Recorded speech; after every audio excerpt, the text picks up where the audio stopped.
2026-এর বিধানসভা নির্বাচনের আগে ধর্মকে কেন্দ্র করে আবর্তিত হচ্ছে পশ্চিমবঙ্গের রাজনীতি। এই প্রেক্ষাপটে রবিবার শিবরাত্রি উদযাপনেও জুড়ে গেল সেই রাজনীতি। এক্স স্যান্ডেলে শিবরাত্রির শুভেচ্ছা জানিয়ে জলপাইগুড়ি, জল্পেশ থেকে তারকেশ্বর সহ রাজ্য জুড়ে শিব মন্দিরগুলির কী সংস্কার এবং উন্নয়নের কাজ করেছেন তার বিস্তৃত বর্ণনা দিলেন মমতা বন্দ্যোপাধ্যায়। আর এ নিয়েই শুরু হলো রাজনৈতিক চাপানোতর। রবিবার সোশ্যাল মিডিয়ায় মুখ্যমন্ত্রী লেখেন, ধর্মীয় সম্প্রীতির সেই ঐতিহ্যকে বজায় রাখতে রাজ্যের সকল ধর্মের বিভিন্ন ধর্মস্থানগুলির সংস্কার ও সার্বিক উন্নয়ন গত 15 বছর ধরে করে চলেছে আমাদের সরকার। জলপাইগুড়ির বিখ্যাত জল্পেশ মন্দিরের সার্বিক সংস্কারের পাশাপাশি ভক্তদের সুবিধার্থে স্কাইওয়াক তৈরি করেছি। মমতা বন্দ্যোপাধ্যায় যত ভোট আসবে তত এরকম নিজেকে হিন্দু প্রমাণ করার, হিন্দু সাজার অনেক চেষ্টা করবেন। মলম লাগানোর জায়গা নেই, ক্ষত এত বড় হয়ে গেছে না, ও আর ক্যান্সার হয়ে গেছে ওই ক্ষত। এবার বাংলার মানুষ বুঝে গেছে যে এই ছদ্মবেশী হিন্দুদের উপর যদি ভরসা করি, আগামী দিনে একটা শিব মন্দিরও থাকবে না। হুগলির তারকেশ্বর মন্দির, বর্ধমানের 108 শিব মন্দির সহ একাধিক মন্দিরের সংস্কারের খতিয়ানও তুলে ধরেন। দিদি পশ্চিমবঙ্গে কত মন্দির করেছেন সেই মন্দিরের হিসাব দিলেন, ভালো লাগলো। খুশি হতাম যদি আপনার আমলে বাংলায় কতগুলো শিল্প স্থাপন হয়েছে তার হিসাবটা দিতেন। যদি আপনি পশ্চিমবঙ্গে আপনার আমলে কতগুলো শিল্প বন্ধ হয়ে গেছে, কতগুলো শিল্প বাংলা থেকে চলে গেছে তার যদি তথ্য দিতেন। দীঘায় জগন্নাথ মন্দিরের উদ্বোধন ও নিউ টাউনের দুর্গাঙ্গনের শিলান্যাসের পর 16 জানুয়ারি শিলিগুড়িতে মহাকাল মন্দিরের শিলান্যাস করেন মমতা বন্দ্যোপাধ্যায়।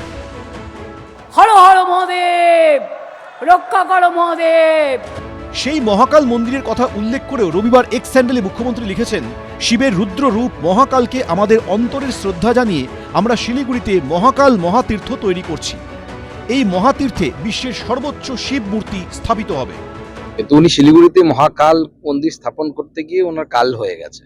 অতএব বাবা মহাকাল ওনাকে কালই দেবে। রাজনৈতিক কালের প্রাপ্তির সময় ওনার হয়ে গেছে। যতই চেষ্টা করুন, মলম আর লাগানো যাবে না। মমতা বন্দ্যোপাধ্যায় শিবরাত্রির শুভেচ্ছা জানাতে পারবেন না? ব্রাহ্মণ ঘরের কন্যা, কিন্তু তিনি অন্য সব ধর্মকে সম্মান করেন।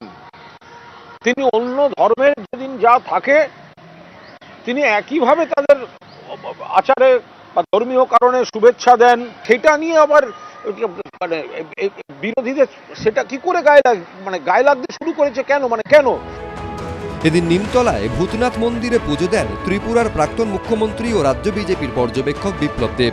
অন্যদিকে ভবানীপুরে একটি শিব মন্দিরে পুজো দেন তৃণমূল বিধায়ক মদন মিত্র। আমি বাবার কাছে এটাই প্রার্থনা করছি, পশ্চিমবঙ্গের সমস্ত মানুষের শক্তি দেখ, পশ্চিমবঙ্গের মানুষের উন্নতি হোক, এই অশুভ শক্তি থেকে মুক্তি পায় পশ্চিমবঙ্গের মানুষ। আমরা শিবের কাছে পুজো দিতে পারছি যে অধর্ম, যে অসভ্যতা, যে নোংরামি পশ্চিমবঙ্গের বিরোধী শক্তিরা শুরু করেছে, শিবের কাছে বলছি তোমার পুজো দিতে যাচ্ছি, তুমি তোমার সন্তানদের দেখো। প্রত্যেকেরই স্লোগান ভোলে বাবা পার করেগা, ত্রিশূলধারী পার করেগা, 26 সাল পার করেগা। ধর্ম নিয়ে রাজনীতি চলছে, কিন্তু বিধানসভা ভোটে তার ডিভিডেন্ড কে পাবে সেটাই এখন দেখার। সত্যজিৎ বৈদ্য, রাজীব চৌধুরী, মুন্না আগরওয়াল, এবিপি আনন্দ। এবিপি আনন্দ, এগিয়ে থাকে, এগিয়ে রাখে।